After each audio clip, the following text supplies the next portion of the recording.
रजीम बिस्मिल्लाहिर्रहमानिर्रहीम। आऊं हिन साफ़ी भाइयुनि जो शुक्रगुज़ार आहियां ऐं मलील प्रेस क्लब जो शुक्रगुज़ार आहियां जंहिंजे सदके आऊं अॼु हिते वेठो आहियां। आऊं मुतालबो इहो कंदुसि त दाद मोहम्मद जोखियो ॻोठु ढमलोटी 8 नंबर इन में असांजे ॻोठ जी एराज़ी आहे 12 एकड़ 14 गुंटा, जंहिंमां 9 एकड़ 12 गुंटनि ते ॻोठु आबाद आहे। 3 एकड़ ॻोठ खां ॿाहिरि मस्जिद ऐं स्कूल जी एराज़ी आहे। इन में ज़मीन आहे। इन ते एजुकेशन सिटी जा माण्हू तंगी ॾियनि था ऐं उहे जेको सो चवनि था त इहा ज़मीन एजुकेशन सिटी जी आहे ऐं हिन कागज़ जे मुताबिक़ ज़मीन हिन ॻोठ जी आहे।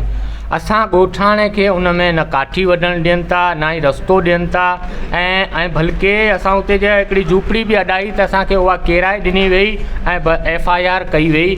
हीअ FIR हिन माण्हू कई FIR ऐं गुलाम मोहम्मद गबोले जेको उते असांखे तंगीअ में ॾाढो मुश्किलातूं ॾिए पियो, FIR बि कराए पियो। बल्कि इहा ज़मीन असांजी पंहिंजी आहे, असांजी ज़ाती अबाणी ॾाॾाणी 50 साल खां असीं वेठल आहियूं ऐं असां जाम अब्दुल करीम जोखियो साहब खां बि अपील करियूं था त साईं असांजे मथां नज़र रखो। असां तव्हांजे हूंदे बि निंदण का थियूं पिया। अॼु पुलिस वारा असांजो वीडियो भरियो, बच्चे न्याणी खे बेइज़त कनि पिया। असीं ॾाढा अफ़सोसमंद आहियूं ऐं अब्दुल हकीम बलोच साहब खे बि आउं रिक्वेस्ट करियां थो त महिरबानी करे असांजे मसइले में हथु हुजनि ऐं DC साहब खे चवनि। मां एप्लीकेशन बि ॾेई आयुसि DC साहब खे ऐं DC साहब खे चवनि त हिन ॻोठ जी जेकी एराज़ी आहे ॿाहिरि उहा कढी ॾिनी वञे, एजुकेशन खां अलावा काई ज़मीन असांखे निज कई ॾिनी वञे त असांखे को तंग न करे।